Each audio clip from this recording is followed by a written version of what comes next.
¿Me confirman, por favor, si es que estamos viendo la guía de prácticas de laboratorio? Sí, Sí, profe. sí, estamos Sí, bien. profe. Perfecto. Listo. Vamos con la práctica 1, que es la que entra de cajón, que tiene que ver con las normas de seguridad en el laboratorio. Entonces, ¿qué tenemos por acá? Pues una parte introductoria y referente netamente a lo que tiene que ver con el trabajo en el laboratorio de microbiología.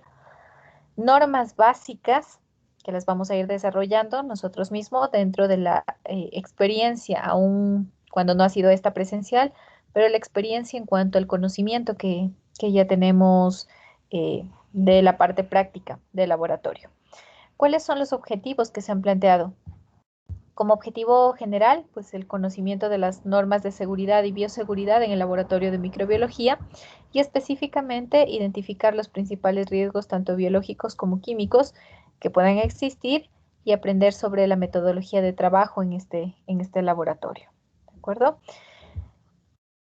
Ustedes deberán hacer énfasis cuando vayamos repasando esto en la descripción del protocolo para el ingreso al laboratorio y la preparación previo al desarrollo de la práctica, así como la descripción de los materiales y equipos básicos en el laboratorio de microbiología. Dejo de compartir esta pantalla con ustedes. Vamos a trabajar por acá.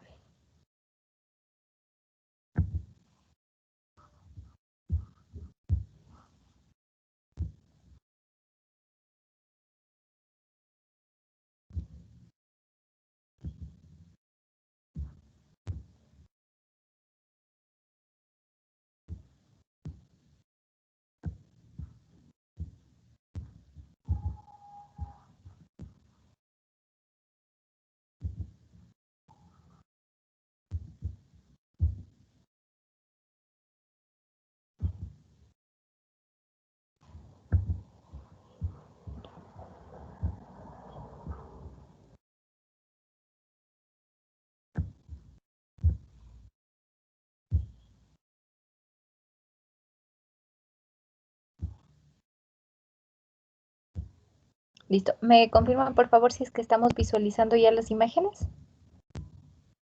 Sí, profe. Sí, ingeniero. ¿Sí? Sí, Perfecto. Sí, profe. Listo, tenemos por acá un clásico laboratorio de microbiología. ¿De acuerdo? En este tipo de laboratorios nosotros tenemos que tener aún un poquito más de precauciones de los que tenemos en un laboratorio de biología general, tradicional, convencional. El principal tipo de riesgo que van a persistir en este laboratorio son riesgos de agentes biológicos. Manejamos microorganismos, de modo que ya está entendido que no los vamos a ver con facilidad. Así que pueden estar presentes tanto en el ambiente a modo de aerosoles como en cualquier superficie con la que nosotros tengamos contacto. Básico para el ingreso a un laboratorio. Cualquier persona que ingrese al laboratorio deberá hacerlo portando la indumentaria necesaria. Esto es una bata o un mandil que tiene que ser de un material que sea resistente a fluidos y tiene que tener cobertura al menos de... Me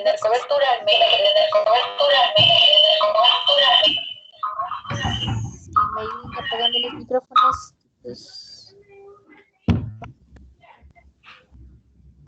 Ángel.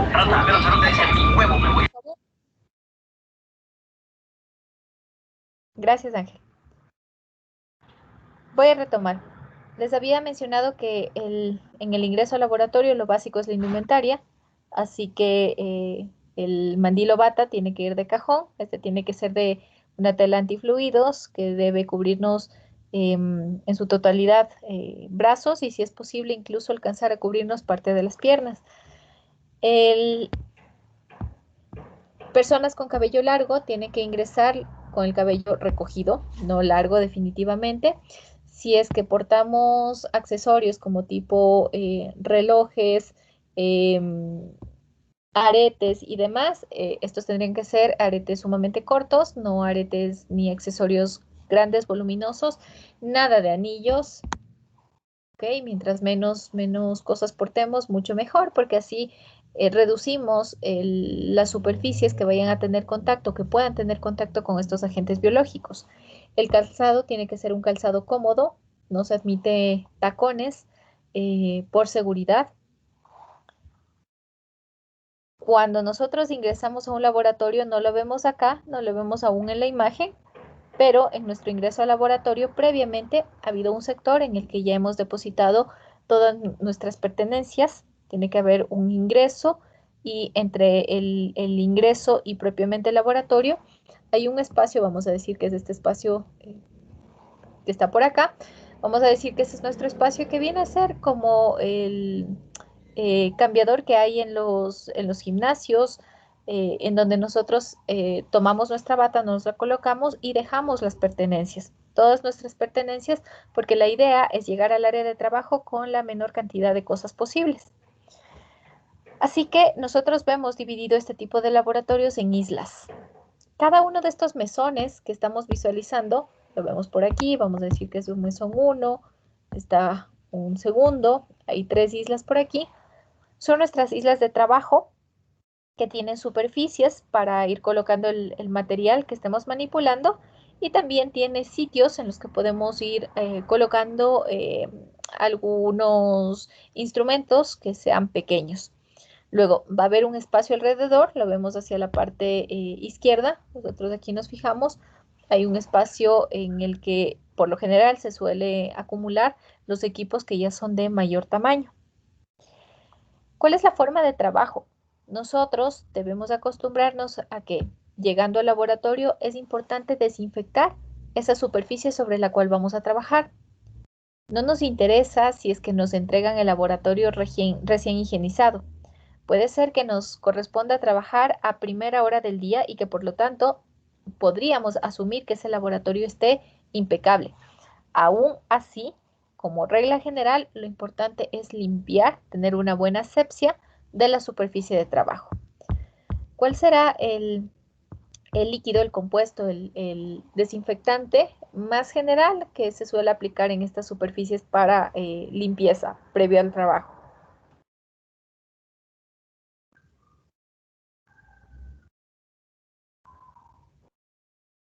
¿Qué creen ustedes? El uso de alcohol. Ajá, así de sencillo. Al menos lo que nosotros necesitaríamos es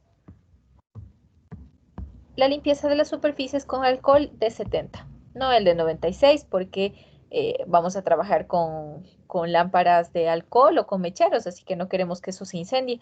Lo que nosotros utilizaríamos es alcohol al menos al 70. Paños o estas toallas, papel secante, con eso realizamos la limpieza y una vez que hayamos terminado esta limpieza, los desechamos. Por eso no me gusta a mí trabajar mucho con toallas, limpiones y demás, porque de ahí a que los laven pasará algún tiempo y se vuelven en un foco infeccioso. Así que lo preferente es tener en los laboratorios, se suelen tener estos rollos de papel secante, así que se los toma, se aplica el alcohol al 70 y listo. Es importante que trabajemos con guantes, es la gran pregunta. En algunos casos, para algunas manipulaciones, sí, es importante que nosotros trabajemos con guantes. Pero hay otras actividades que suelen ser básicas en un laboratorio de microbiología, como por ejemplo, les pongo el caso de una siembra, un aislamiento, algo, cosas, actividades muy básicas en las que perfectamente puedo trabajarlo directamente siempre y cuando yo tenga un adecuado aseo de las manos. Entonces, además de vestir mi bata, además de haber dejado previamente mis pertenencias, antes de ingresar a un laboratorio se supone que yo me he lavado previamente las manos, tengo una buena, correcta higiene de mis manos. ¿Ok? Hay otras cosas, les decía yo, para las que sí es importante, fundamental, imprescindible el uso de guantes. Acá atrás le vemos a una persona que está trabajando con guantes. Cuando yo voy a trabajar específicamente en manipulaciones que a la larga vayan a terminar, a desencadenar en extracción de ácidos nucleicos o manipulación de ácidos nucleicos y demás, yo tengo que evitar la contaminación de esas muestras y por lo tanto ahí sí que es imprescindible que trabaje con guantes. Todo laboratorio va a tener, no lo vemos específicamente por acá, todo laboratorio va a tener una campana de extracción para que nosotros la preparación de solventes, de cualquier tipo de fluidos, reactivos y demás, pues se pueda hacer dentro de estas sorbonas, se las llama, que tienen unos extractores de gases justamente para evitar que la persona pueda aspirarlos. Vamos por acá. La imagen que nosotros estamos viendo en la parte superior es lo más sofisticado que podríamos esperar en un laboratorio clásico de microbiología. Lo vemos, les digo sofisticado porque lo puedo notar desde los pisos, puedo notar el material de sus paredes e incluso puedo notar la prolijidad con la que están fabricados los techos y los mesones. Recuerden que es un laboratorio de microbiología en la que vamos a manipular agentes biológicos, todos microorganismos, y que lo último que quiero yo es que estos puedan proliferar en intersticios. Así que, pues, los pisos tienen que ser superficies lo más lisas posibles, las paredes tienen que estar hechas a base de una pintura que sea antiadherente, la que no se pueda añadir microorganismos ni formar películas, de igual manera los techos. Los ductos de aire también deben ser correctamente desinfectados cada cierto tiempo, en el caso de haberlos. Estas superficies también tienen que ser de un material que no sea poroso, eso es muy importante. Este material, el cual se ha tomado en cuenta para elaborar los mesones, tiene que ser un material no poroso. Les repito, lo último que quiero yo es que aquí existan intersticios, aquí existan pequeños orificios en los que puedan irse acumulando microorganismos y formar biopelículas. No es deseable. Y les decía que esto ya es un poco más sofisticado, no solo por el tema de los materiales de la infraestructura, sino que porque nosotros tenemos aquí, si ustedes se fijan, les marco en rojo, esta es una cámara de flujo laminar clásico, algo que suele tener hoy en día los laboratorios de microbiología. Es decir, es un espacio que me ofrece una buena calidad de trabajo, aire que es estéril, en donde no tengo carga microbiana y por lo tanto yo puedo evitar cualquier tipo de contaminación externa. Tal vez no lo alcanzan a notar, pero la persona que está trabajando aquí solo ingresa sus manos. Con negro les voy a marcar, solo ingresa sus manos y trabajan dentro de esta cámara. Y no lo notamos, pero aquí existe una protección de vidrio. Esta es una protección de vidrio.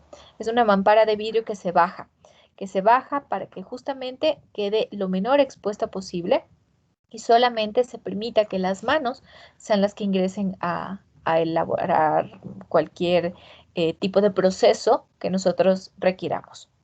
Pero voy de lo más sofisticado y vuelvo por acá porque este también es un laboratorio de microbiología y en esta superficie, vamos puntualmente al caso de la isla de trabajo número 1, yo estoy desarrollando cultivos. Ustedes ven que yo tengo unas cajas Petri y estoy desarrollando una serie de cultivos.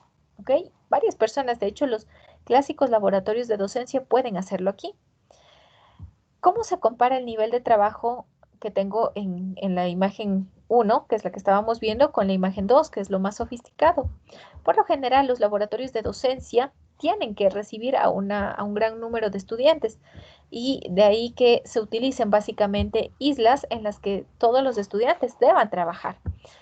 Cuando son laboratorios de investigación, ya incluso la capacidad en cuanto al número de personas es mucho más limitada, ahí me puedo dar el lujo de tener una o varias cámaras de flujo laminar. Así que lo estoy viendo por acá. Una persona puede trabajar en condiciones perfectamente normales siempre y cuando tiene buenos hábitos. ¿Qué es un buen hábito? Además de que se limpia el laboratorio cada cierto tiempo, se limpia en su totalidad, absolutamente todo, se cuida que al laboratorio no ingrese un flujo de aire contaminado. Es importante utilizar puertas que me garanticen un buen cierre, no las puertas comunes y corrientes a las que estamos acostumbrados nosotros, sino puertas que tengan un buen cierre y sobre todo, dado que es un laboratorio de microbiología, a lo mejor no lo estamos viendo por aquí, Pero sobre la superficie de trabajo siempre es imprescindible trabajar con una lámpara de alcohol. Siempre. Mientras esté encendida esa lámpara de alcohol, el aire que va a circular alrededor es un aire estéril. Así que eso me ayuda a evitar que se pueda producir algún tipo de contaminación. Se flamea obviamente para llegar a este proceso. Desde luego ahí ya utilizo un alcohol, no el del 70, sino el de 96. Por eso les decía que para la limpieza de las superficies no utilizo el alcohol al 96, porque si es que por ahí ocurre un accidente, vuela todo. Simplemente para limpieza el alcohol de 70. Prohibido. Bueno, las prohibiciones me parece que ya a este punto creo que están de más, están de sobra. No se puede fumar. La lógica me dice, están manejando reactivos químicos, por lo tanto, prohibido fumar, prohibido consumir bebidas, ingerir alimentos, porque les repito, al trabajar ya netamente con microorganismos, desconocemos qué tipo de agentes puedan haber en las superficies. Nosotros podemos asentar nuestra mano sobre una superficie y no sabemos qué estuvo ahí presente y con esa misma mano tomamos algún tipo de alimento y lo ingerimos. Entonces, no es lo más recomendable, no es lo más estable, no es lo que se esperaría como buena norma en cuanto al laboratorio. Mucho menos bebidas tampoco, va el mismo principio. Hay la presencia de no solamente microorganismos a nivel de superficies, aun cuando ya las hayamos limpiado. Acuérdense que estamos hablando de que el alcohol es un producto desinfectante, más no se está esterilizando, así que pueden quedar aún microorganismos ahí. Y sobre todo, también tener en cuenta que hay muchos aerosoles, microorganismos de todo tipo que pueden estar presentes a niveles de aerosoles. ¿Ok? Vamos por acá. Antes de que revisemos en un video qué es lo básico que suele tener un laboratorio de microbiología, vamos por acá. ¿Qué es lo que estamos viendo en esta imagen? Nosotros hablamos de niveles de bioseguridad.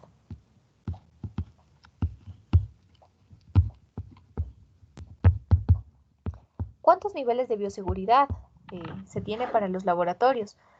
4 niveles de bioseguridad se maneja. Desde la práctica más simple, la que menos normas preventivas, menos reglas se tenga, que es el nivel 1, hasta ya protocolos que deben desarrollarse con una máxima garantía, que es un nivel 4. Para que nosotros entendamos un nivel 4, ¿se acuerdan que ya todo esto del COVID empezó, bueno, ya hace más de un año? En ese entonces, dentro de los primeros casos, ojo, no se tenía mucho conocimiento con respecto al agente causante de la enfermedad, mucho menos. En ese entonces se hablaba de una vacuna, existía una vacuna, no se sabía cómo evolucionaba el virus. Se tenía muy poco conocimiento, incluso en cuanto a sintomatología. Lo único que se sabía es que la tasa de mortalidad, pese a que no era tan alta, estaba cobrando un sinnúmero de vidas justamente por el desconocimiento en cuanto a cómo reaccionaba este virus en cada organismo. Cuando se quería hacer la extracción del material genético del virus para empezar a estudiarlo, incluso para proponer los primeros prototipos de vacunas. Les hablo, miren que hace más de un año, casi año y medio. Los primeros trabajos se hicieron en un laboratorio de nivel 4, tomando en cuenta justamente tasa de mortalidad, sintomatología del virus, falta de una vacuna, alto contagio y demás. Y si es que nosotros hablamos de una práctica básica de biología en la que netamente hagamos una microscopía a partir de una muestra vegetal, de una muestra de una seta, etcétera, estaríamos hablando de un nivel de bioseguridad 1, o sea, lo básico, lo justo y necesario. Conforme entonces vamos avanzando en nivel de bioseguridad, también todas las características, la infraestructura, incluso el tipo de equipos que se manejan, los procedimientos, todo eso también son más rigurosos. Así que Pues los laboratorios de microbiología guardan niveles de bioseguridad que pueden girar en torno a 2, en torno a 3. Depende del tipo de microbiología. No es lo mismo trabajar con una microbiología ambiental que con una microbiología clínica, por ejemplo. ¿Ok? Entonces, eso también es importante que nosotros lo tengamos en cuenta. ¿Yo? ¿Alguna pregunta tal vez hasta este punto? Les cuento hasta prepararles el video. Vamos a ver un video. Ustedes deben tener muy claro, eso es importante que lo repasen, en qué consisten básicamente cada uno de los niveles de bioseguridad en los laboratorios.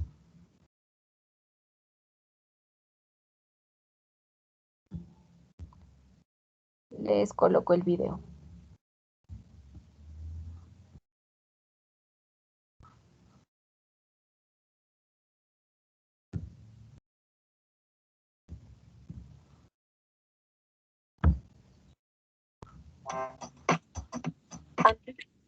Listo.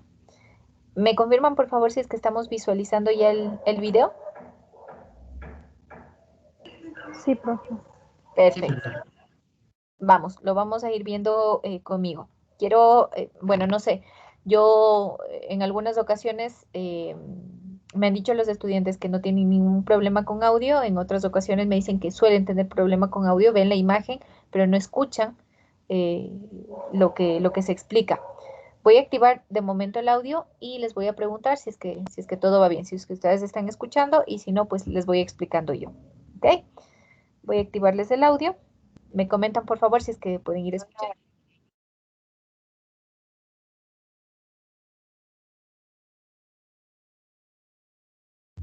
¿Pueden escucharlo tal vez? No, profe. No, No se profe. escucha. No, profe. No, profe. Ok, vamos entonces.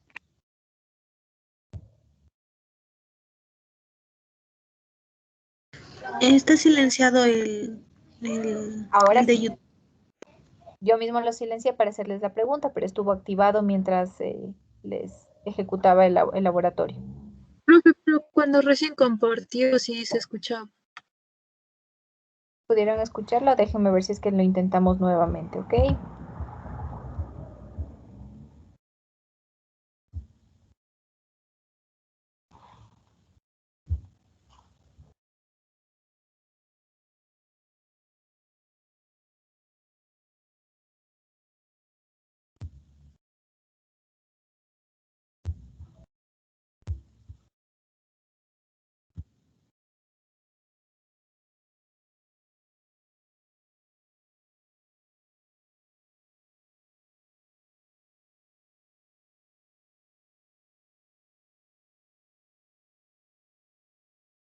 ¿Estamos escuchando?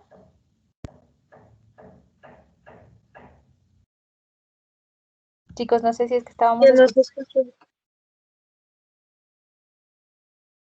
No se escucha. Listo, no hay problema. Vamos a trabajarlo así. Les silencio por acá. Lo que nosotros vamos a ver a través de las imágenes que nos ofrece este video son parte de los principales equipos que contiene un laboratorio de microbiología, más allá de los clásicos de un laboratorio biológico cualquiera. Entonces, en primer lugar, lo que nosotros tenemos aquí es el autoclave. ¿Hemos escuchado para qué sirve el autoclave? ¿Cuál es la función del autoclave?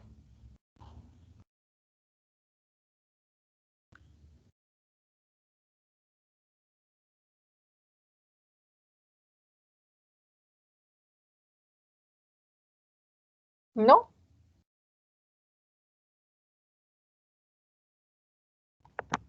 ¿Nadie? ¿Ni uno solo? No, profe. Ok. El autoclave es un equipo que sirve para realizar procesos de esterilización. ¿En qué consistía la esterilización? Eliminar totalmente las bacterias, los agentes patógenos que haya. Bueno, patógenos y no patógenos. En realidad, eliminar toda clase de microorganismos, sean estos patógenos o no, incluso sus formas de resistencia, porque acuérdense que aquí se eliminarían también las esporas. Sobre todo me refiero a las esporas bacterianas. Así que tenemos entonces el autoclave para que nosotros tengamos una idea de cómo funciona el autoclave. Creo que en casa, al menos alguna vez, todos hemos utilizado una olla de presión. Así que un funcionamiento un tanto similar nosotros tenemos aquí en el autoclave. ¿Ok? Voy a colocar el equipo.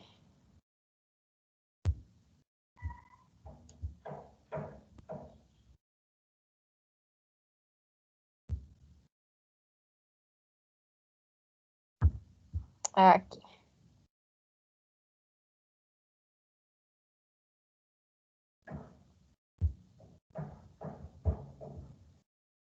Listo. Nosotros tenemos aquí, de hecho, un modelo de autoclave, que es autoclave realmente grande. Esta es una cámara en la que nosotros ingresamos una cierta cantidad de agua. Ven que hay ductos y demás. Nosotros ingresamos una cierta cantidad de agua. Le cerramos a presión. Tenemos aquí esta manija para cerrarlo completamente. Le conectamos y le encendemos. ¿Ok? El agua va a empezar a calentarse y ustedes saben que cuando el agua está en ebullición va a generar vapor. La idea es que se va a acumular una cierta cantidad de vapor, sumado a eso obviamente el efecto de la temperatura, presión y temperatura, presión proveniente del vapor más la temperatura, son los encargados en este caso de acabar de erradicar cualquier forma de vida microbiana. Forma de vida porque no solamente elimina a los microorganismos viables, sino también a sus formas de resistencia.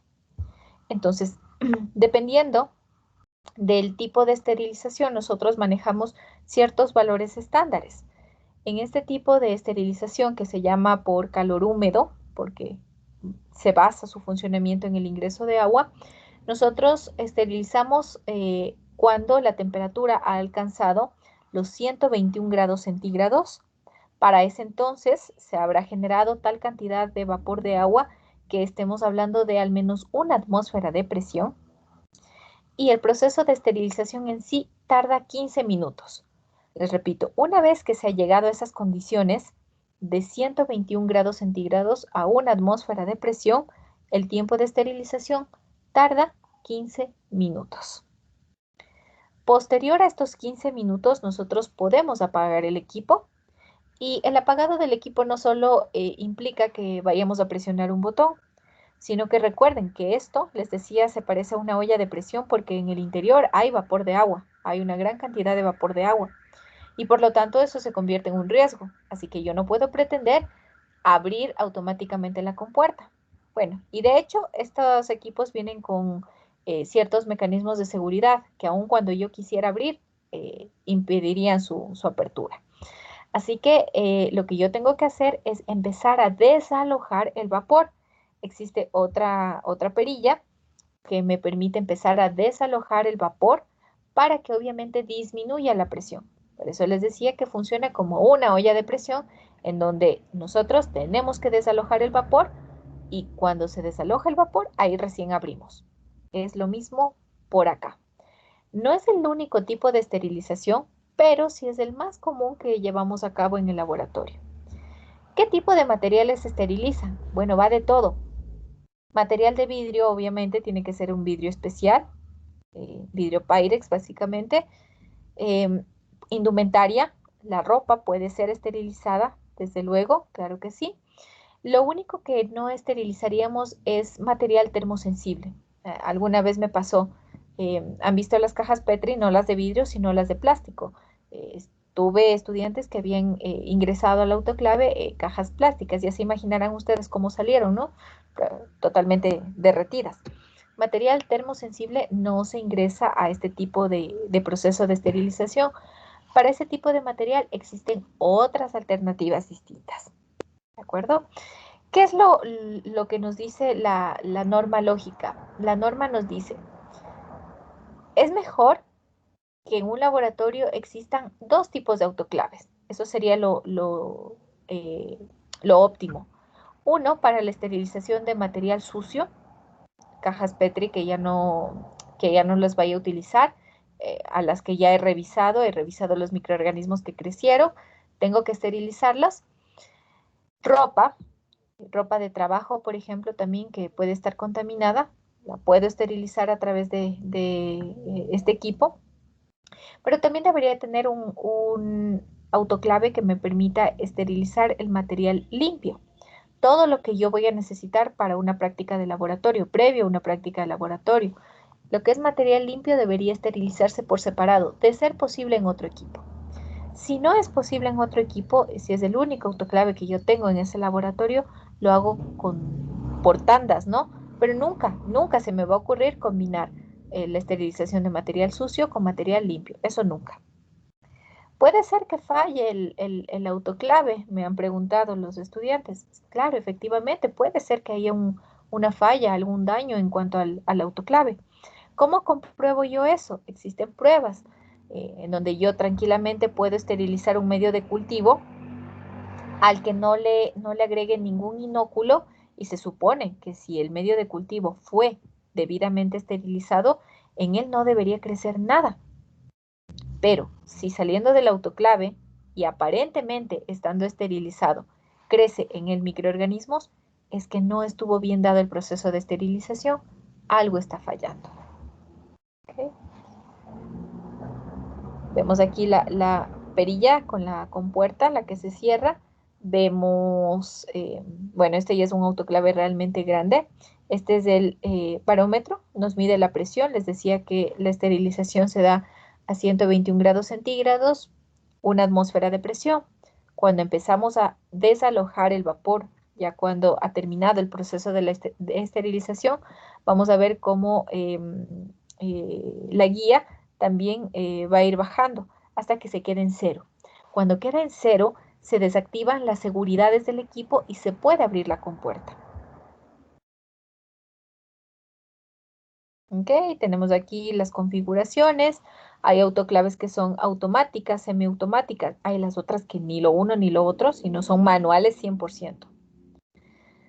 Con el microscopio creo que ya estamos bastante familiarizados, les repito, aun cuando sé que no han tenido la oportunidad de trabajarlo en directo, pero al menos el conocimiento de cuál es el principio de funcionamiento, qué son los lentes objetivos, los oculares, cómo va el tema de los aumentos y demás, ya consideraría yo que eso al menos en teoría lo conocemos.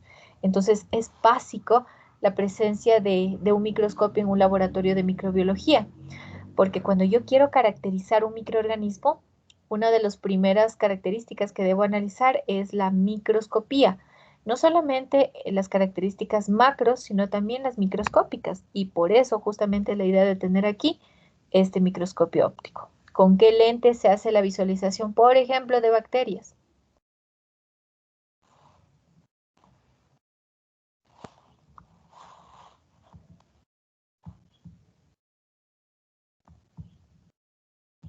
¿Con qué lente se hace la visualización de bacterias? No, 40. Ya, para las bacterias no me alcanzaría el de 40. El de 10. Real- no, menos aún el de 10 tiene menos alcance. El de 100. Para El de 100. El de 100. células procariotas, exactamente. Las bacterias que son procariotas, el lente de 100. Las esporas de los hongos, ¿con qué lente veremos? El de 40. Sí, el de 40 puede estar bien para hacer la observación de las esporas de los hongos. ¿Ok? Entonces tenemos esta alternativa para cuando se trate de hacer las caracterizaciones microscópicas de los microorganismos.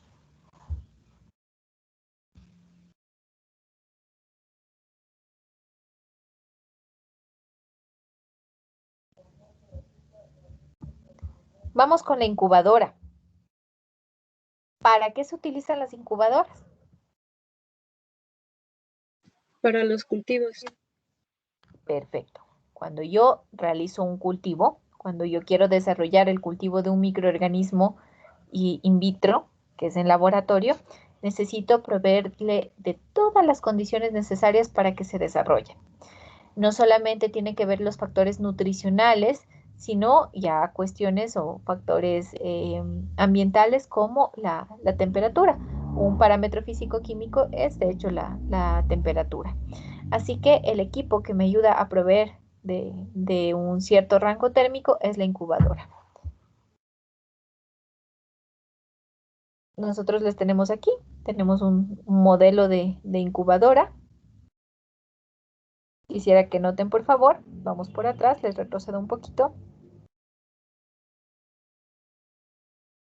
Ok, aquí nosotros tenemos la incubadora, que en este caso es bastante grande. La que nosotros estamos viendo acá es realmente bastante grande.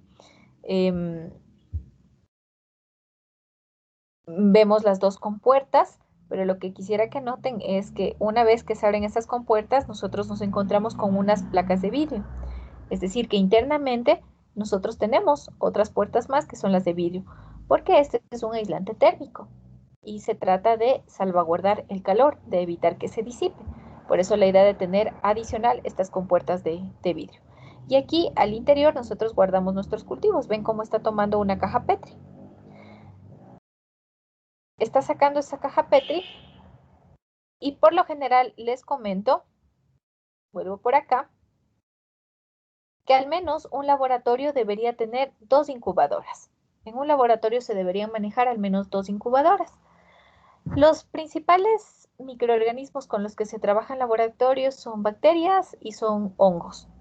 Entonces, les decía en clases anteriores que a las bacterias se las suele cultivar alrededor de unos 35 grados centígrados más o menos, mientras que los hongos se les suele cultivar aproximadamente unos 28 grados centígrados. ¿Tiene sus particularidades? Claro que sí.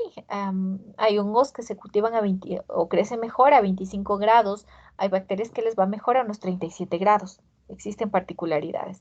Pero se dice, al menos deberían haber dos incubadoras. Sí, efectivamente. Y otra particularidad que les quería comentar es, avanzo un poquito, vamos a ver cómo retira la caja Petri. El momento en el que retire la caja Petri, quisiera que noten la posición en la que estaba la caja Petri. Posición normal o invertida, ¿qué me dirían ustedes? Voy a reprisar. Me comentan ustedes.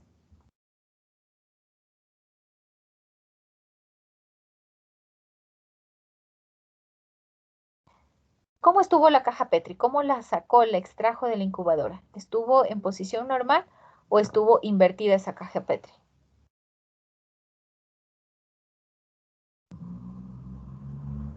¿Alguien tal vez? Estaba invertida, Inge.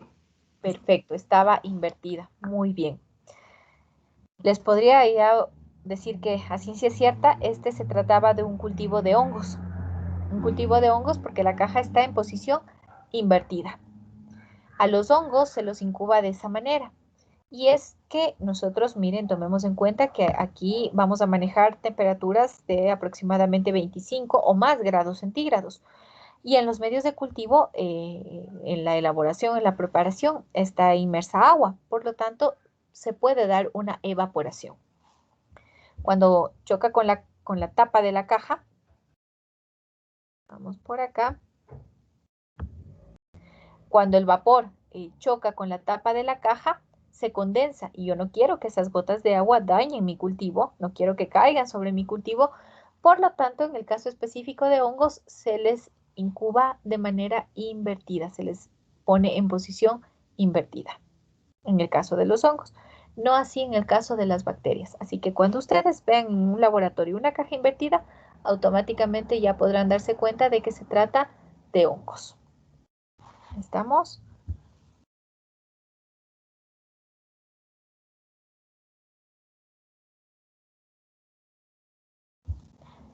Acá tenemos algo que yo ya les había comentado, pues previamente, ya les hablé un poquito sobre la cámara de flujo laminar. Les decía que si bien ahora, bueno, en este contexto ya los laboratorios cuentan al menos con una cámara de flujo laminar eh, en su interior, pues para hacer las prácticas de microbiología podríamos arreglárnoslas sin la necesidad de usar esta cámara de flujo laminar. Veamos. Camila Alejandra, ¿para qué nos sirve una cámara de flujo laminar?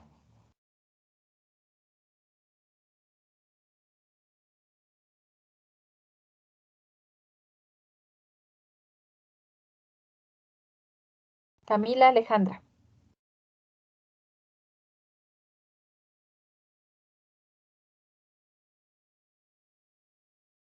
Ok, Darwin Lorenzo. Sí, Inge. Sirve para... Es como un empleador de un ventilador para forzar el paso del aire a No, través... y yo les expliqué nada más hace un rato, antes de empezar con el tema del video, ahí les expliqué para qué me Para servía la evitar el cámara. menor contacto. Ujú, exactamente, gracias, Víctor. La cámara de flujo laminar me sirve para que yo pueda trabajar y evitar que exista algún tipo de contaminación externa. Esta cámara de flujo laminar justamente tiene un funcionamiento que permite que se extrae el aire que hay en el interior y nosotros sabemos que los agentes microbianos están presentes en el aire, así que los empieza a extraer justamente para evitar que aquí pueda caer alguna partícula no deseada. Además de que tiene un sistema de una lámpara ultravioleta. Antes de empezar a trabajar, nosotros le dejamos activada la lámpara ultravioleta para que se esterilice todo lo que esté dentro de esa cámara de flujo laminar. Se le deja encendida la lámpara alrededor de unos 10 minutos y listo, está esterilizado. ¿Será que nosotros podemos estar presentes mientras esté encendida la lámpara UV? No. No. ¿Por qué? Porque nos podemos quemar. Son rayos verdes. Ok. Eh, bueno, quemar así como quemar, no directamente, pero sí por el tipo de radiación. Ese tipo de radiación suele provocar alteraciones a nivel de ADN. De hecho, es uno de los causantes de mutaciones que se dan en el ADN.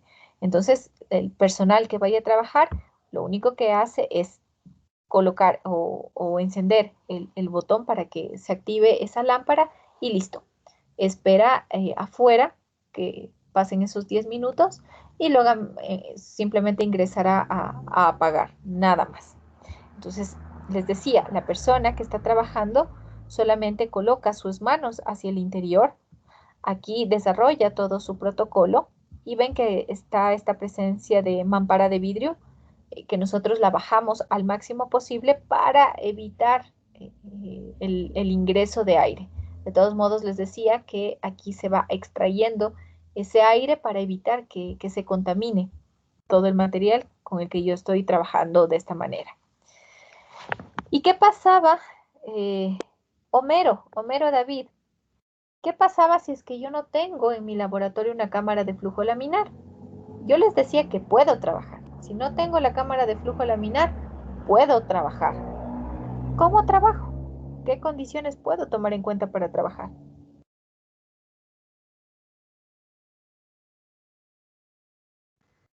¿Cómo puedo Eh, subir? o sea, sí, la ventaja del flujo, la cámara de flujo laminar era que impedía el paso de los diferentes microorganismos. Entonces, sin esta, no sé, podría, o sea, trabajamos, pero teniendo en cuenta ese grado de contaminación que puede haber. ¿No? Yo le puedo decir, profe. Podíamos, ¿Podíamos? podíamos prender una lámpara de alcohol. Así de simple, así de sencillo. Y les digo esto que ya les expliqué. Así que, nuevamente, chicos, miren, una cosa es que ustedes me digan presente mientras yo voy registrando la asistencia, pero eso no es la asistencia definitiva, porque para mí lo que cuenta es monitorearles qué tan atentos están a una clase. Yo no saco nada con que dejen su sesión activa y ya van 2 estudiantes a los que pregunto, uno de hecho no responde y otros 2 estudiantes que no tienen idea de lo que estuve explicando dentro de la clase. El beneficio es para ustedes, o al menos se procura que sea un beneficio para ustedes y que esta inversión de tiempo y de recursos, porque estar conectados frente a una pantalla involucra gasto de internet, gasto de luz, que también valga para algo. Entonces, al menos que sepan, yo sé que es complicado no poder ejecutar esto, pero al menos en conocimiento teórico, al menos ustedes estén preparados para ello. Pero ¿qué saco yo Si es que estoy habla y habla y habla, y son pocas las personas que en realidad veo que han estado atentas a la clase.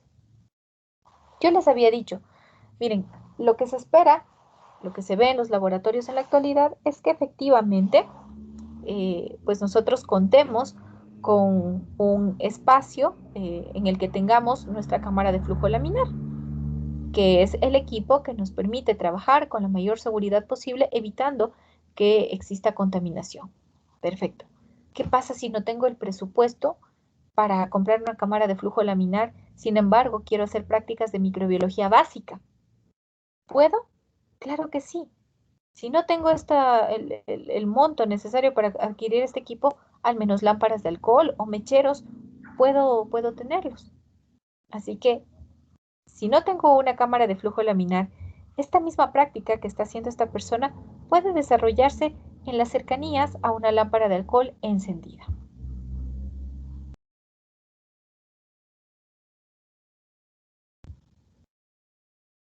Listo. Aquí podemos ver el panel. Vemos la regulación del flujo de aire. Nosotros tenemos aquí un flujo de aire, es un flujo de aire estéril, lo que estamos teniendo.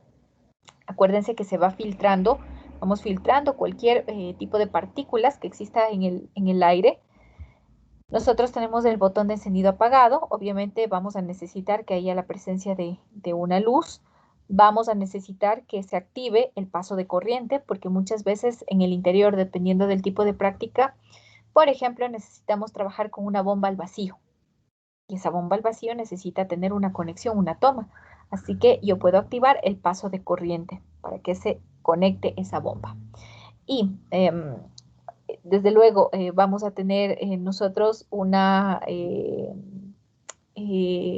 forma de ir controlando el ascenso y el descenso de esa mampara de vidrio. Así que de igual manera lo tenemos por acá. ¿Okay?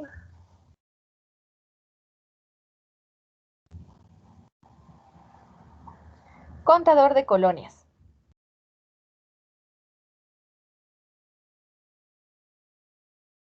Ven que este contador de colonias es como una especie de lupa.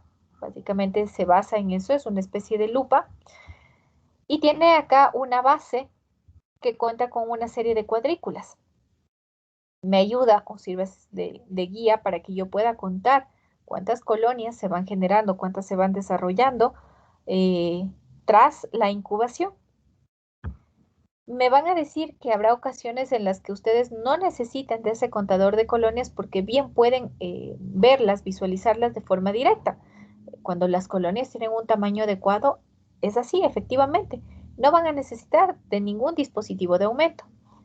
Pero les pongo otro caso, y nos ha pasado. Cuando estamos haciendo el aislamiento de microorganismos extremófilos, como por ejemplo los psicrófilos, metabólicamente son bastante lentos y las colonias de ellos son sumamente pequeñitas. Por lo tanto, es difícil que nosotros podamos hacer un recuento directo. Así que utilizamos un dispositivo como este, que es un contador de colonias.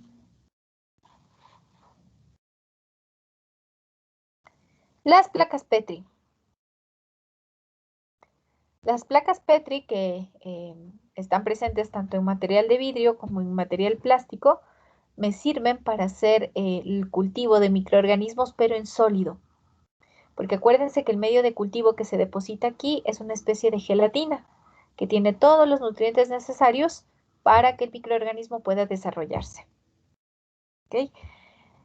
Que si no puedo o no tengo los suficientes recursos para trabajar con estas placas de vidrio, pues existe la otra alternativa que son las placas plásticas. La diferencia está en que esta caja Petri de vidrio puede esterilizarse tantas veces como sea necesaria, pero una placa de plástico, de las plásticas, bien estéril, pero el momento en que la utilizamos deja de serlo. Y por lo tanto, una vez que hayamos hecho el conteo después de la incubación, se tiene que desechar. Dicho sea de paso, ningún material en laboratorio se desecha directamente. Aun cuando sepamos que algo ya no nos sirve, tiene que ser esterilizado previamente. Por más que ustedes me digan, pero yo tomé una muestra de del suelo. ¿Qué microorganismos patógenos pueden haber a nivel de suelo? O si alguien me dice, yo tomé solo una muestra de la llave de agua, ¿qué microorganismo contaminante puede haber ahí? No, por protocolo, por seguridad, por buenas prácticas, buenos hábitos en el laboratorio, todo material que haya sido utilizado antes de ser desechado tiene que ser esterilizado. No se puede desechar de forma directa, sino previamente esterilizado.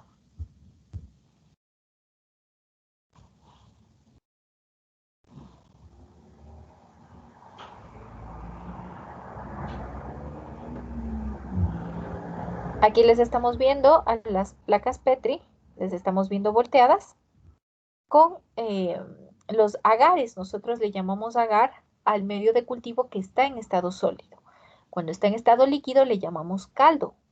Cuando está en estado sólido le llamamos agar. Entonces aquí tenemos varios agares.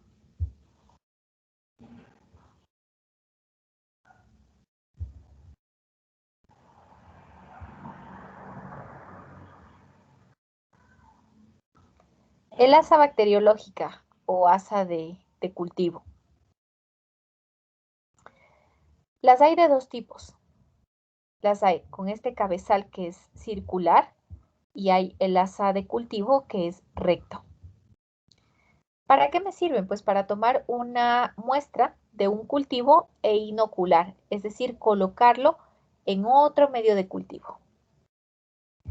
Si se quieren hacer netamente punciones, utilizo el asa recta. Si la idea es tomar simplemente una muestra y diseminarla, pues me basta con este cabezal circular. Miren ustedes. Ese sería el procedimiento para hacer una siembra. Nosotros previamente hemos de haber tomado una muestra y automáticamente esa muestra la trasladamos a este nuevo medio de cultivo gracias al asa. En un movimiento similar al que vemos nosotros ahora mismo en el video. Eso es sembrar, eso es realizar una siembra. Voy a este punto. Algo tan sencillo como esto puede ser un laboratorio de microbiología, puede ser considerado un laboratorio de microbiología, en donde tengo yo mi microscopio, por adentro tengo mi autoclave, mi incubadora, tengo la zona de lavadero, veo que mi mesón parece ser de una superficie no porosa, tengo una lámpara de alcohol, los reactivos necesarios y demás. No necesito una cámara de flujo laminar, pero me las puedo ingeniar con esta lámpara de alcohol porque sé que el aire que está circulando alrededor es un aire libre de carga microbiana. En este momento, la persona en el video está realizando una siembra.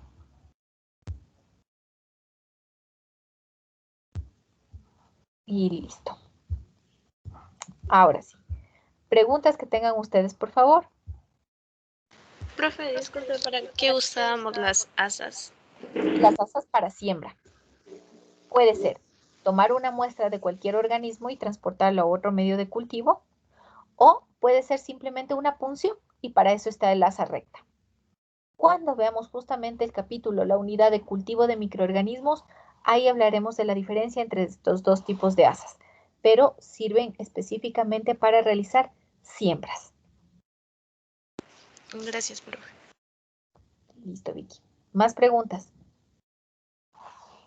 Profe, Sí, profe. A ver, vamos. ¿Está Homero? sí, quiero saber en la poli qué tipo de laboratorio tenemos, o sea, de qué nivel de bioseguridad.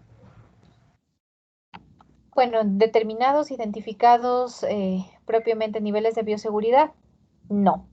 Pero por la experiencia que se tienen, para mí serían básicamente un nivel 2. Al menos dentro de la facultad.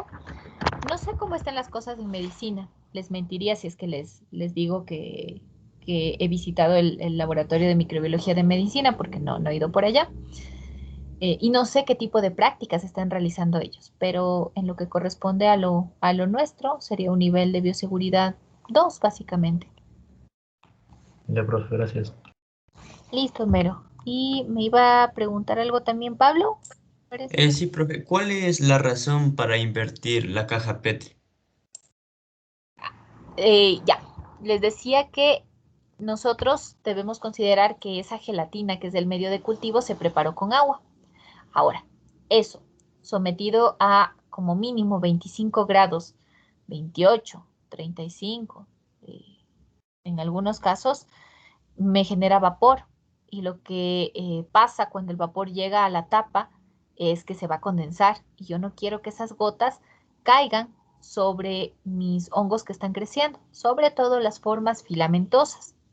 Es decir, que si yo voy a hacer el aislamiento o el cultivo de mohos, debo colocar en la incubadora mi placa invertida, porque si no lo hago, el momento en el que el vapor se condense, esas gotas van a caer sobre el micelio y van a impedir su desarrollo.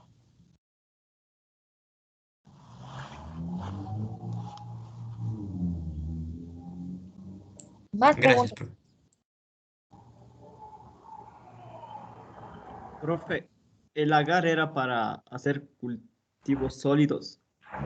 El agar, de hecho, es un medio de cultivo sólido. Nosotros, agar es el nombre con el que se le conoce, ¿no? Este medio de cultivo que tiene forma, aspecto de gelatina, ese para nosotros es un agar. Pero hay otra versión, hay una versión que es en líquido. Entonces, es un medio de cultivo, sigue siendo un medio de cultivo. Lo único que no tiene es un agente gelificante. Y nosotros en laboratorio les conocemos a esos, a los de estado líquido, como caldos. Entonces ustedes escucharán hablar de agares y de caldos. Agar cuando el medio de cultivo está en estado sólido o caldo cuando está en estado líquido. Ya, profe, gracias. Listo.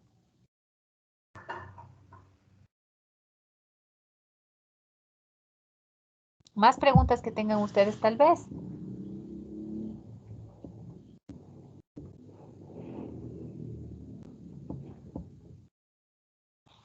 ¿No? Ok. Sobre qué vendría a considerarse una evaluación con respecto a esta parte del laboratorio. Veamos. Les indico, por favor. Dos puntos claves aquí. Los niveles de bioseguridad, ustedes ya saben que son 4, se los he explicado. Saben que conforme vamos avanzando en un número de un nivel de bioseguridad, aumenta también todo lo que tiene que ver con infraestructura, protocolo, medidas necesarias y demás. Pero es importante que ustedes ya individualmente hagan la revisión de en qué consiste cada uno de estos niveles de bioseguridad. ¿De acuerdo? Eso por un lado. Hemos visto entre los principales equipos que forman parte de lo básico que encontramos en un laboratorio de microbiología. Así que por favor, leamos un poquito más a fondo de en qué consiste un autoclave, cuál es el fundamento, la base para el funcionamiento de un autoclave, de una incubadora, de un contador de colonias y demás. Seguramente cuando ustedes estén haciendo esta revisión se van a encontrar con un sinnúmero de equipos más. A mí lo que me interesa es que tengamos claro para qué sirven estos equipos, ¿de acuerdo? Hasta aquí, ¿alguna pregunta que tengan ustedes?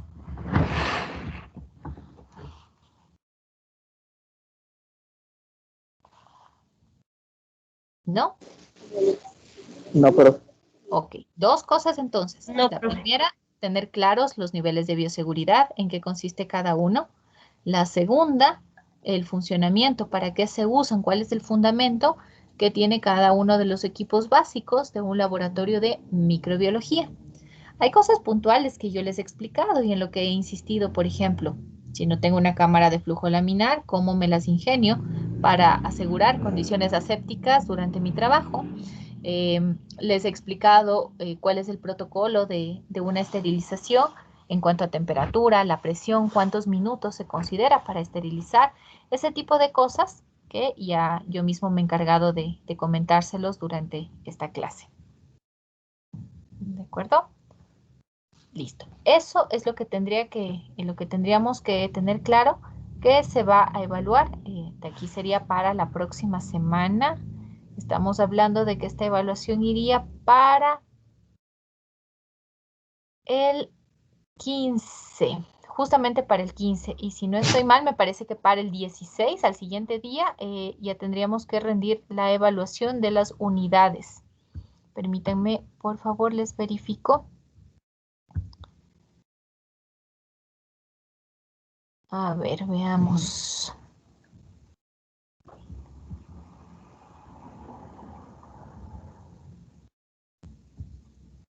Sí, como tenemos un retraso, nosotros podríamos rendir la evaluación de lo que corresponde a las unidades 1 y 2, es decir, hasta el último punto que vimos, que es el de los virus, podríamos rendir la próxima semana. Entonces, el día de mañana, miércoles 9, sería la recepción del taller, trabajaríamos respecto al taller. El sábado, hasta el sábado ustedes entregarían la tarea. El martes 15, lo que tiene que ver con el reporte de laboratorio. Y el 16 estaríamos hablando de la prueba de capítulo. El 16 estaríamos hablando de la prueba de capítulo. ¿De acuerdo? Profe, disculpe, con taller se refiere al resumen del artículo científico individual, ¿verdad?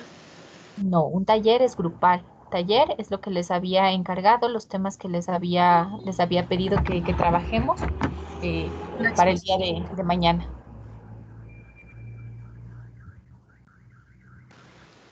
Me refería al taller para el sábado, me parece que está. No, eso tiene que ser la actividad del envío de trabajo de investigación número 1. Me parece que eso está con fecha sábado, que es lo que habíamos quedado. Son dos cosas que yo recuerdo haberles explicado la última clase. Una referente a los grupos de trabajo, por eso hicimos grupos de trabajo en base al link que consta en el aula virtual. Recordarán ustedes que yo les pedí que llenen y seleccionen su grupo. Y otra actividad que es la individual, que es la que ustedes tienen que entregar hasta el día sábado. Entonces, lo que es grupal es para el día de mañana y lo que es individual, eso lo estarían entregando hasta el día sábado.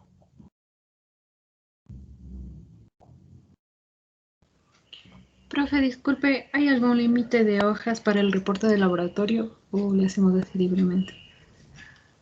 A ver, si ustedes recuerdan, cuando nosotros empezamos las clases, yo les explicaba que en la parte de laboratorio no van a ustedes a entregar un reporte escrito, ni informe ni reporte, porque ustedes no están desarrollando la práctica. A lo que se refiere el reporte de laboratorio es a una evaluación tipo lección, es una lección corta, ¿de acuerdo? Pero no tiene nada que ver con entrega de algún documento, alguna consulta, ni nada por el estilo. Entonces, de aquí para la próxima clase, a lo que me refiero con el reporte de laboratorio es que en base a los puntos que yo les he pedido enfatizar, se hará una lección y esa lección es la que puntuará. Eso les había indicado, recuerdo yo, en la primera sesión de clase. Les decía que no les puedo recetar un reporte, un informe, porque ustedes no han ejecutado la práctica. Lo único que van a hacer es una revisión, un poco de bibliografía sobre los puntos que les he mencionado, más nada. Ya, profe, ya le recuerdo. Listo. Más dudas que tengan ustedes de una vez.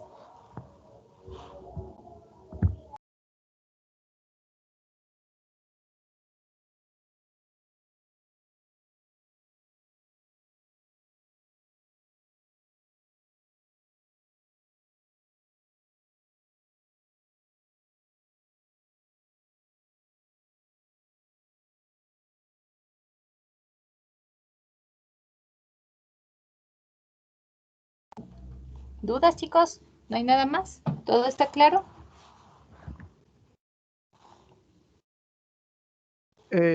Inge, sobre mañana la exposición la va a ser sobre 10 minutos, ¿verdad? Todos los criterios, todos los lineamientos que habíamos conversado la clase anterior, que les había especificado, sí, efectivamente, 10 minutos. Ese es el máximo. Ya, muchas gracias. Perfecto.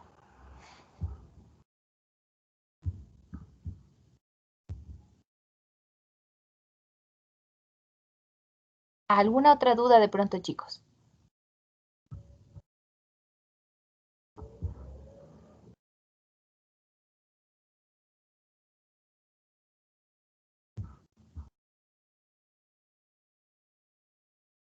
¿No? Listo. Entonces, si no hay más dudas, vamos a tratar de avanzar un poquito con lo que tiene que ver ya en la siguiente unidad. Eso me permitirá también poder trabajar. Les decía que eso también me va a permitir trabajar de mejor manera en lo que tiene que ver con la siguiente práctica de laboratorio, porque van de la mano. ¿Me confirman, por favor, si es que estamos viendo la presentación en pantalla? Sí, profe. Listo, muchas gracias. La primera unidad, que fue la parte introductoria. La segunda unidad, que es la que abordó el tema de los microorganismos, bacterias, hongos, algas y terminamos con virus. Hasta ahí lo que se refiere a la evaluación del contenido para este parcial. Lo que vamos a empezar hoy hacia adelante, esto es para el siguiente parcial. ¿De acuerdo? Listo. Hablamos de la nutrición microbiana, que es el tema de esta tercera unidad, la nutrición microbiana. Y tenemos que hacer una diferenciación en cuanto a los tipos de nutrientes, porque vamos a encontrar macronutrientes, micronutrientes e incluso cofactores y factores de crecimiento. Todos estos son como los ingredientes necesarios que se debe considerar para la nutrición de los microorganismos. Pregunta, solamente de acuerdo a su percepción, ¿creen ustedes que sea el mismo tipo de nutrición el que necesite un hongo que el que necesite un alga o una bacteria? No, profe. No. No, Definitivamente no. Nuestra primera impresión sería no. Incluso, si solo hablamos entre bacterias, cada grupo bacteriano es distinto, por lo tanto tendrán requerimientos específicos, como también pueden haber requerimientos generales sobre los cuales puedan crecer la mayor parte de microorganismos. Pero si yo quiero ser muy específica con un grupo, también tendré que ser específica con los nutrientes que les ofrezca a esos organismos. Para empezar, solo les voy a poner dos ejemplos para que nosotros entendamos a qué nos referimos. Los hongos. Una característica de los medios de cultivo en hongos, por ejemplo, es un alto contenido en glucosa. Les encanta la glucosa. ¿Ok? Les fascina la glucosa a los hongos. Cuando yo estoy cultivando algas, por ejemplo, algo que no puede faltar dentro de los nutrientes es la presencia de fosfato. Por eso, en los cuerpos de agua que son invadidos por aguas residuales provenientes de lavado o estos cuerpos de agua que antes eran objetos de actividades de lavado artesanales, antes lavaban en ríos, lavaban en lagos y se acumulaba un montón de detergentes, de jabones ricos en fosfato. Ahí, por ejemplo, ya crecían algas porque les encanta el fosfato. Así que existen micronutrientes, factores de crecimiento, cofactores que se deben tomar muy en cuenta al momento de querer hacer un aislamiento, el querer cultivar en laboratorio un organismo extraído de su ambiente natural. ¿Por qué se llamarán macronutrientes? ¿Qué me dicen ustedes?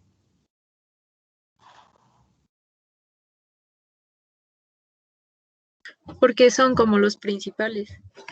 Ya, son los principales. ¿Y macro? ¿Qué quiere decir macro?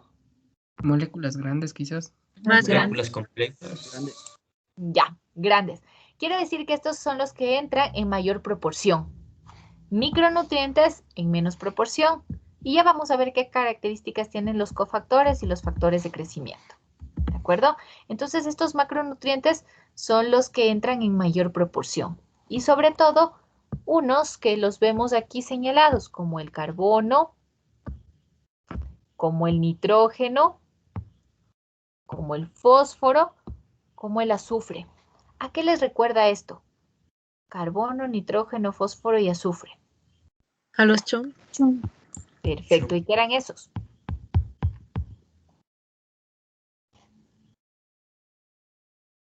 ¿Y qué eran esos? Los elementos primarios. Muy bien, los elementos primarios o los conocidos como bioelementos.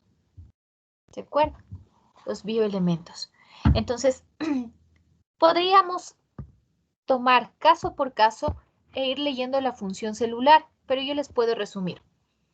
Resulta que cuando yo voy a formular un medio de cultivo con la idea de aislar a un microorganismo, recuerden que yo tomo un microorganismo de su ambiente natural y pretendo cultivarlo in vitro, así que, les repito, tengo que darle todas las condiciones necesarias, las condiciones óptimas para que se desarrolle.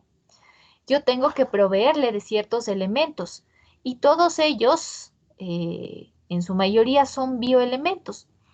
Los necesitan porque son constituyentes básicas de células. Por ejemplo, el carbono prácticamente está presente en todas las biomoléculas que son formadoras de las células. Necesito nitrógeno, el nitrógeno fundamental para los aminoácidos que forman parte de las proteínas, nitrógeno que ingresa en la composición de los ácidos nucleicos, ADN y ARN. Fósforo, también importante en la formación de proteínas, en ácidos nucleicos, en formas energéticas que tienen las células. Azufre, relacionado con aminoácidos. Entonces, necesito proveerles estos nutrientes que ingresan en grandes cantidades, en cantidades considerables, porque los microorganismos in vitro tienen que seguir fabricando algunos componentes. Tienen que seguir fabricando proteínas, tienen que seguir sintetizando ácidos nucleicos, así que necesitan tomar la materia prima para poder hacerlo.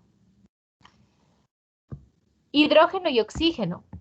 Implícitamente ya entenderemos que estos van a formar parte o estar presente en la molécula de agua. De hecho, todo medio de cultivo, sea este en estado sólido o sea una preparación líquida, incluye agua. Se tiene que preparar con agua. ¿Hay más? Claro que sí. Se mencionan macronutrientes como por ejemplo el potasio, el sodio, el calcio y el magnesio. Cada uno cumple con una función específica. Potasio, por ejemplo, tiene que ver con la función enzimática, con la formación de proteínas. Sabemos que el sodio, porque en algún momento lo estudiamos a nivel de los procesos de transporte de las células, se precisa para un buen equilibrio osmótico. El calcio tiene que ver con la actividad de algunas enzimas. Es importante en el funcionamiento de algunas enzimas. El magnesio tiene que ver mucho con el funcionamiento de los ribosomas. Es necesario también para que funcionen algunas enzimas y en la síntesis de los ácidos nucleicos. Así que si nosotros podemos resumir ¿para qué me sirven los macronutrientes? Básicamente vienen a ser utilizados para la formación, para la síntesis de compuestos celulares o de moléculas como las enzimas. Pero tengo también yo micronutrientes. ¿Qué querrá decir el prefijo micro? Pequeño. Menor proporción. Pequeño. Pequeño, poco, muy bien, en menor proporción, exactamente. Son elementos que forman parte de la nutrición microbiana, aun cuando no lo hacen en la cantidad en la que están involucrados los macronutrientes, pero necesarios también. Hay una palabrita para relacionarlos a esto y es la de coadyuvantes. Ok, son coadyuvantes. Quiere decir que ayudan a ciertos procesos. Estos nutrientes básicamente son intermediarios. Funcionan como activadores, por ejemplo, para el funcionamiento de muchas enzimas. Les podría poner el caso de el molibdeno. Vamos con el caso puntual del molibdeno. No solamente que está presente en las enzimas en sí, sino que también funciona y les promueve a muchas de las enzimas, al igual que lo hace el manganeso. El manganeso es un gran activador de enzimas. Entonces, no todos forman parte precisamente de estructuras celulares, como lo vimos en los macronutrientes, que sí son importantes para la constitución de estructuras celulares, pero estos vienen a ser ayudantes, promueven, ayudan al funcionamiento de, por ejemplo, enzimas, intervinientes en algunos procesos, como por ejemplo, si ustedes recuerdan la respiración celular, en el caso de los eucariotas, en bacterias también se desarrolla de otra forma el proceso de respiración celular, pero siguen necesitando una citocromoxidasa. Y pues para que funcione esa citocromo-oxidasa, se precisa de la presencia de cobre. Por eso hablamos de coadyuvantes. Hay algunos que van a tener directamente la presencia de este tipo de coadyuvantes, les decía, sino en la estructura misma de la enzima, como parte de un promotor de ellos. Vamos con los cofactores. Hemos hablado de que los macronutrientes están presentes en grandes cantidades porque forman parte de las estructuras de las células. Los micronutrientes básicamente son coadyuvantes. Cofactores. Tan importantes que son las enzimas que a cada rato las estamos mencionando. Enzima, enzima, enzima. Y es que prácticamente, lo hemos aprendido previo, que no hay reacción que se desarrolle en una célula si no es con la presencia de una enzima, porque son proteínas catalizadoras. Y simplemente hay enzimas que no van a funcionar si no es con la presencia de algunas moléculas o algunos elementos. Y de ahí destacan dos palabras: cofactor y coenzima. Estos prefijos co tienen relación con colaboración, de ahí justamente esta palabra, colaboración, cooperar, cooperativa, ¿sí? Quieren decir ayuda. Así que cuando las enzimas no trabajan por sí solas y necesitan unos ayudantes, depende de la naturaleza, pueden ser cofactores o coenzimas. Entonces, cofactor, si es que son iones inorgánicos. Cofactores cuando son iones inorgánicos. Elementos como el hierro, el magnesio, el manganeso, el zinc, etc. Este micronutriente, el que estaba en pequeñitas cantidades, que lo veíamos por acá, el manganeso, yo les decía, es un activador de muchas enzimas. En otras palabras, lo que estoy diciendo es que el manganeso viene a actuar como un cofactor. Así que si la pregunta es, ¿hay algunos micronutrientes que pueden actuar como cofactores? Sí. Y efectivamente les acabo de poner el caso del manganeso, por ejemplo. Hay un dato que nos habla de que casi la tercera parte de las enzimas conocidas requieren del uso de cofactores. Mientras que si este ayudante, si esta molécula ayudante tiene naturaleza orgánica, se trata de una molécula orgánica, ya no es un cofactor, sino es una coenzima. Veamos el esquema que se nos muestra hacia la parte derecha, en donde nosotros le tenemos a la enzima de color azulado, pero hay una parte que tiene que encajar en la enzima, que es esto que estamos viendo aquí en color amarillo, que puede ser un cofactor o una enzima. Ya unidos los dos, la enzima con su cofactor o coenzima es lo que nosotros tenemos acá, que les estoy marcando en color rojo. Ya unido la enzima con su cofactor o coenzima. Solamente así pueden recibir entonces al sustrato. El sustrato está viniendo y puede encajar perfectamente ya en este complejo.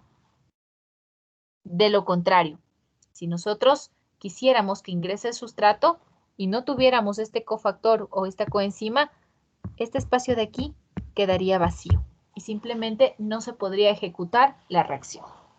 ¿De acuerdo? Entonces, son ayudantes para el buen funcionamiento de las enzimas. Casi la tercera parte de enzimas los necesitan. Depende de la naturaleza para que nosotros los llamemos cofactores o coenzimas. Les mencionaba hace un momento que si es de naturaleza inorgánica, pues los llamamos cofactores. Si son moléculas orgánicas, los llamamos coenzimas. Que si hay micronutrientes que puedan actuar como cofactores, sí específicamente, y les ponía el caso, por ejemplo, del manganeso.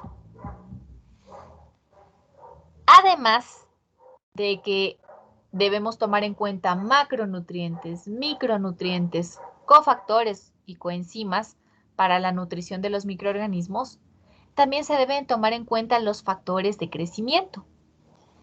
Estos factores de crecimiento tienen naturaleza orgánica, son netamente compuestos orgánicos. No se los utiliza, ojo, el microorganismo no asimila estos factores de crecimiento como una fuente de energía, es decir, no los va a catalizar con fines energéticos. No vienen a ser una fuente de energía, no vienen a ser una fuente de carbono. Pero son necesarios para que pueda crecer ese organismo. De ahí el nombre de factor de crecimiento. ¿A quiénes nos referimos? ¿Quiénes son necesarios como factores de crecimiento? Por ejemplo, aminoácidos esenciales. ¿A quiénes llamamos aminoácidos esenciales?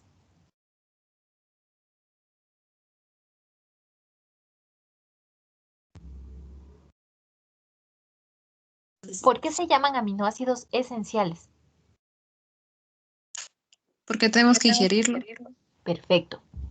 Porque resulta que estos no puede fabricarlos la célula. El microorganismo no puede fabricarlos. Por eso tiene que ser suministrado externamente. Así que como factor de crecimiento hay aminoácidos esenciales.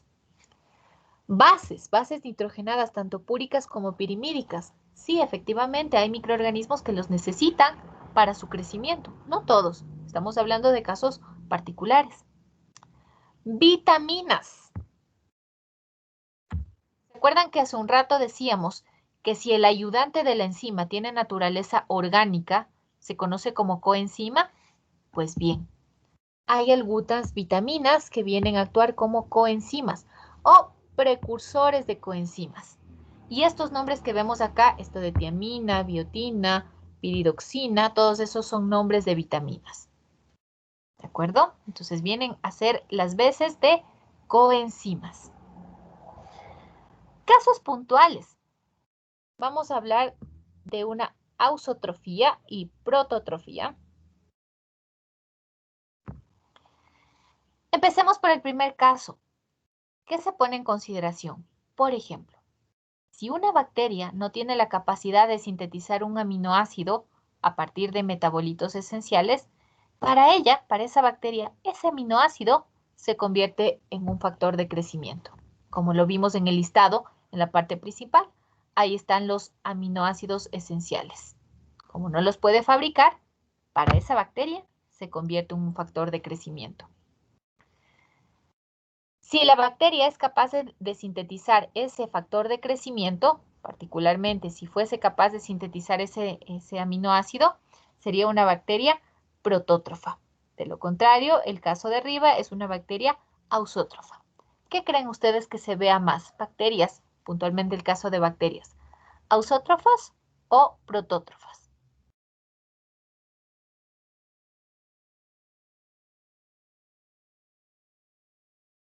¿Qué se verá más? ¿Qué será más frecuente? ¿Ver bacterias ausótrofas o protótrofas?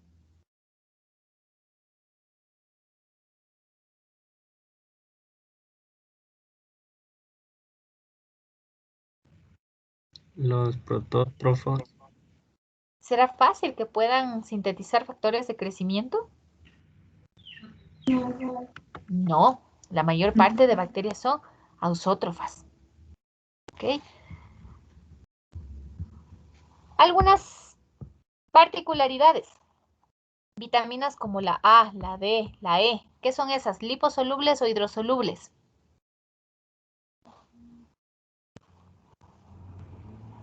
Liposolubles. Son liposolubles, efectivamente. Parte de esas vitaminas liposolubles, que para nosotros, por ejemplo, humanos, son importantes, no son necesarias para el crecimiento de las bacterias.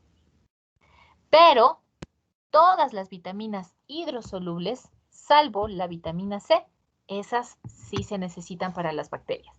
O sea, por ejemplo, las vitaminas del complejo B son necesarias para el crecimiento de las bacterias. La mayor parte de las vitaminas hidrosolubles vienen a ser las veces de coenzimas. Y de ahí que justamente estos nombres que veíamos arriba de tiamina, biotina, piridoxina, esos forman parte de las del complejo B, que son hidrosolubles. Por eso hablamos de que vienen a actuar como coenzimas. En los medios de cultivo indefinidos, que ya lo veremos más adelante, simplemente les explico qué quiere decir indefinidos, en donde nosotros básicamente no conocemos las proporciones de los nutrientes, simplemente nos dejamos guiar por el contenido de los mismos. Algo tan simple como el extracto de levadura viene a ser una fuente de vitaminas. El extracto de levadura, sobre todo por el contenido de nitrógeno. ¿Ok? Quería avanzar un poquito con esto para que nosotros al menos tengamos una idea de cuando vemos en un etiquetado a qué se refiere con macronutrientes, a qué se refieren con micronutrientes, cuál es la diferencia entre un cofactor, una coenzima y qué viene a ser un factor de crecimiento, podamos comprenderlo. Entonces, para terminar simplemente, recuerden que los macronutrientes entran en altas proporciones porque son la base para la síntesis de componentes celulares de moléculas importantes como las enzimas. Los micronutrientes no precisamente en la constitución, pero sí vienen a actuar como coadyuvantes en múltiples procesos. De ahí que específicamente hay enzimas y una gran cantidad de enzimas que requieren estos ayudantes. Unos de ellos vienen a ser los cofactores, que son de naturaleza inorgánica, así que hay micronutrientes como el manganeso que actúan como cofactores, que vienen a ser ayudantes para que funcionen esas enzimas. Pero no solo los hay de naturaleza inorgánica, porque si ya tienen naturaleza orgánica se llaman coenzimas. ¿Y quiénes vienen a ser coenzimas? Por ejemplo, vitaminas. Para las bacterias, ¿qué vitaminas son imprescindibles? Las hidrosolubles. Básicamente, principalmente las del complejo B. Esas vienen a ser vitaminas que se convierten en factores de crecimiento, lo necesitan porque actúan como coenzimas. ¿Qué fuera de una bacteria sin tener una coenzima necesaria para el funcionamiento de alguna enzima? Hay aminoácidos esenciales. No los pueden fabricar, pero pueden consumirlos de fuente externa y necesitan para su crecimiento. Así como en la base nutricional, en el contenido nutricional de algunos microorganismos, están, por ejemplo, bases púricas y pirimídicas. ¿De acuerdo? Hasta aquí vamos a revisar por el día de hoy para que mañana podamos ir avanzando un poquito más en el tema de nutrición microbiana. De pronto, ¿alguna pregunta?